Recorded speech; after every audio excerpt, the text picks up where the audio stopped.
तर ठीक आहे, आपण सध्या आलोय आपलं रजिस्ट्रेशनसाठी. आपली जी authentic website bar council of Maharashtra and Goa, त्या वेबसाईटवरती जाऊन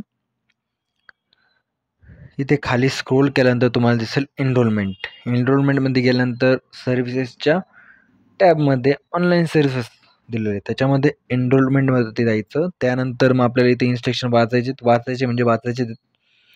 त्यानंतर इथं खाली आल्यानंतर ऑनलाईन एनरोलमेंट या टॅबवरती जायचं आहे. त्यानंतर इथे खाली परत रीड करून घ्यायचं सर्व आणि हे सगळे डॉक्युमेंट तुमच्याकडे हवेत. त्यानंतर मग रेग्युलर रजिस्ट्रेशन करायचं. रेग्युलर रजिस्ट्रेशन केल्यानंतर तुम्हाला समजेल इथे टाकायचं बर्थ डेट. तर बर्थ डेट माझ्यामध्ये चुकू नका तुम्ही. जी SSCच्या सर्टिफिकेटवर जी बर्थ डेट आहे तीच असावी, जेणेकरून पुढच्या डॉक्युमेंटला प्रॉब्लेम येणार नाही. कारण जी बर्थ डेट असेल तीच तुमच्या सनदवरती असणारे सनद ID वरती आय कार्ड जे असेल त्याच्यावरती येते. त्यामुळे ती चुकून देऊ नका. आता हे तर झाले, आपण पहिलं रजिस्ट्रेशन कसं करायचं. यावरती व्हॅलिडेट एज केल्यानंतर तुम्हाला ऑटोमॅटिक जे डॉक्युमेंट सबमिट करायचे, नाव वगैरे हे सगळ्या गोष्टी येतील आणि ते जसं सांगितलं तसं तुम्हाला फक्त फिलअप करायचं आहे. ओके. आणि पेमेंट जे आहे ते पेमेंट करायचं आहे. तेच ईझी प्रोसेस आहे. त्याच्या अगोदर तुम्हाला ते करण्यासाठी रजिस्ट्रेशन करायचं तुम्हाला डॉक्युमेंट खूप गरजेचं आहे. तर डॉक्युमेंटमध्ये जर आपण इथं पाहिलं तर इथं दिलेलं आहे ते डॉक्युमेंट आपण पाहून घेऊयात. जसं की passport size photo, uniform with white background. आता युनिफॉर्म म्हणजे मुलांना असाही प्रश्न पडू शकतो की चला व्हाईट कोट, त्यानंतर व्हाईट शर्ट आणि व्हाईट बॅकग्राऊंड दॅट्स इट ना. इथनं एवढंच नसतं. तर या फोटोमध्ये आपल्याला जो बँड असतो वकिलांचा, तो बँड घालून हा फोटो काढायचा असतो आणि बॅकग्राऊंड जे आहे ते व्हाईट असलं पाहिजे. बस एवढं पाहिजे. त्यानंतर आधार कार्डची झेरॉक्स हवी, फ्रंट बॅक किंवा काहींचं एकच मोठं असतं त्याच्यावरती तुम्ही करू शकता आधार कार्डची झेरॉक्स. त्यानंतर HSC SSCचं मार्कशीट, सर्टिफिकेट्स. त्यानंतर जर लग्न झालेलं असेल तर मॅरेज सर्टिफिकेट. ट्रान्सजेंडर मुलांसाठी मेडिकल सर्टिफिकेट. जे डिसेबल आहेत पर्सन त्यांच्यासाठी सर्टिफिकेट ऑफ डिसॅबिलिटी लागेल. त्यानंतर जे रिझर्व्ह कम्युनिटीमधून येतात जसे की SC ST त्यांच्यासाठी कास्ट सर्टिफिकेट देखील लागेल. त्यानंतर जे LLBचे जे मार्कशीट आहेत फर्स्ट सेमपासून तर लास्ट सेमिस्टरपर्यंत, तर ते सर्व सेमिस्टरचे रिझल्ट हवेत. त्याचबरोबर एक सिग्नेचर हवी जी की व्हाईट बॅकग्राऊंडमध्ये पाहिजे आणि ब्लॉक लेटरमध्ये सही नसावी, हे तर माहीतच असावे. त्याचबरोबर ॲफिडेविट आहेत जे ज्यांना लागू पडतात त्यांच्यासाठी ॲफिडेविट आहे. त्याचबरोबर गुड मॉरल कॅरेक्टर जे आहे सर्टिफिकेट जे आहे ते पण हवं आहे. त्याचा पण आपण फॉर्मॅट पाहूयात. त्याच्याच अगोदर एक महत्त्वाची बाब अशी आहे की जे हे आपण सर्टिफिकेट जे डॉक्युमेंट लावतोय ते जे आहेत ते पूर्णपणे जे आपल्या कॉलेजचे प्रिन्सिपल आहेत त्यांच्याकडून अटेस्टेड केले पाहिजे. त्यांची साईन शिक्का वगैरे पाहिजे, त्यांच्याकडून अटेस्टेड केलं पाहिजे. जर प्रिन्सिपल नसतील तर त्याचा देखील पर्याय इथे दिलेला आहे. जसे की नोटरी असतील किंवा member of bar council of Maharashtra and Goa असतील किंवा गॅझेटेड ऑफिसर असतील किंवा ज्युडिशियल ऑफिसर यांच्याकडून सुद्धा तुम्ही अटेस्टेड करू शकता. कोणते तेच all photo copies of certificate जे तुम्ही इथे लावणार आहेत. बरोबर आहे.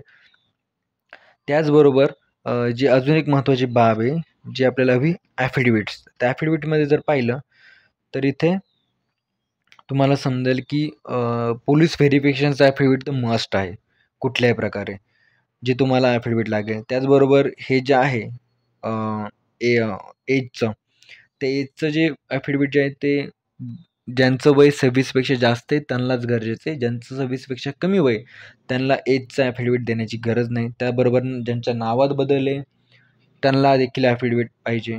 त्याचबरोबर काहींची बॅचलर डिग्री जी आहे ती outside of Maharashtra and Goa असते, तर त्यांना देखील ॲफिडेविट देणं गरजेचं असतं.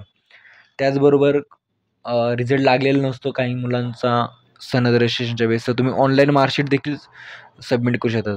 त्याचबरोबर जे ऑनलाईन मार्कशीट तुम्ही जे सबमिट करताय तर ते प्रिन्सिपल सरांकडून साईन केलेलं पाहिजे, अटेस्ट केलेलं पाहिजे.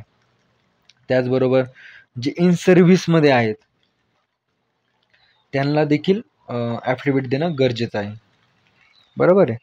त्यानंतर बस एवढे ॲफिडेविट जे तुम्हाला करणं खूपच गरजेचं आहे आणि ज्याला हे लागू पडतं त्यांनीच केलं पाहिजे. आणि महत्त्वाची बाब अशी की जे ॲफिडेविट जे आहेत ते तुम्ही लीगलच्या पेजवरती देखील तुम्ही करू शकतात असं नाही की स्टॅम्प पेपर घ्या आणि मगच नोटराईज करा, असं पण नाही. मुलं करतात काही काही मुलं की स्टॅम्प पेपर घेतात आणि स्टॅम्प पेपरवर लिहून नोटराईज करतात आणि देऊन टाकतात. तसं करण्याऐवजी तुम्ही लीगल पेपरवरतीही करू शकतात आणि नोटराईज करू शकतात, जेणेकरून खर्चही कमी होऊ शकतो. म्हणजे म्हणजे स्टॅम्प पेपर घ्यायचं म्हणजे 500 वगैरे भरपूर खर्च लागतो. त्याच्यापेक्षा हे बरं आहे की लीगलवरती तुम्ही ॲफिडेविट करून नोटराईज करू शकतात. हे एक बेस्ट उपाय आहे, जिथे तुम्ही म्हणजे मलाही माहीत नव्हतं अगोदर. त्यानंतर मग रजिस्ट्रेशन करताना अनुभव आल्यानंतर मी तुम्हाला सांगतोय की कुठे कुठे सेव्हिंग होऊ शकते.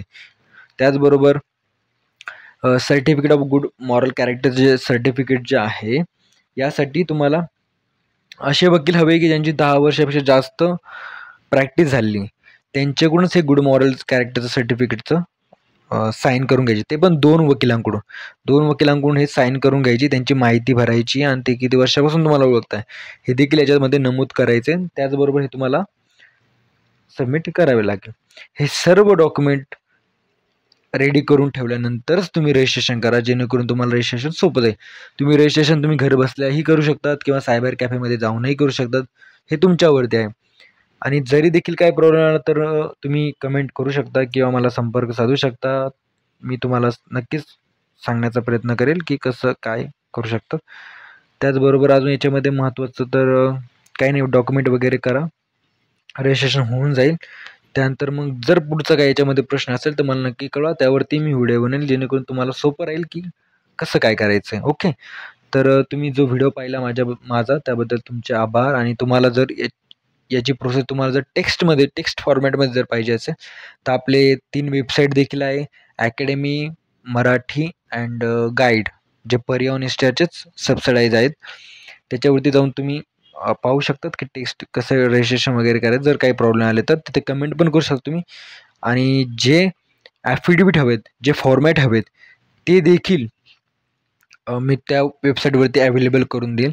आणि अजून एक मुद्दा असा आहे की जर तुमच्याकडे ऑनलाईन मार्कशीट जे आहे ते तुम्ही सबमिट केलं आणि तुमच्याकडे आता हार्ड कॉपी आली आहे, सनद भेटल्यानंतर किंवा सनद रजिस्ट्रेशन केलं तर तुमच्याकडे हार्ड कॉपी आली, तर तुम्हाला काय करायचं, एक लेटर असतं, त्या लेटरचा फॉर्मॅट देखील मी अवेलेबल करून देईल. ते लेटरचं ते लेटर आणि हे जे हार्ड कॉपीज जे आहेत, ते हार्ड कॉपीचे झेरॉक्स जी प्रिन्सिपल सरांकडून अटेस्ट केलेली पाहिजे, ती तुम्हाला by post bar council of Maharashtra आणि गोव्याला पाठवावं लागते. एवढं फक्त करायचं. त्यानंतर तशी तुम्हाला सनद मिळूनच जाते विदिन मंथमध्ये, जी प्रिस्क्राईब फी जी आहे ती पेड केल्यानंतर. बस एवढंच आहे ह्या व्हिडिओमध्ये. बघूयात पुढच्या व्हिडिओमध्ये काहीतरी नवीन घेऊन येण्याचा मी नक्कीच प्रयत्न करेल. थँक्यू.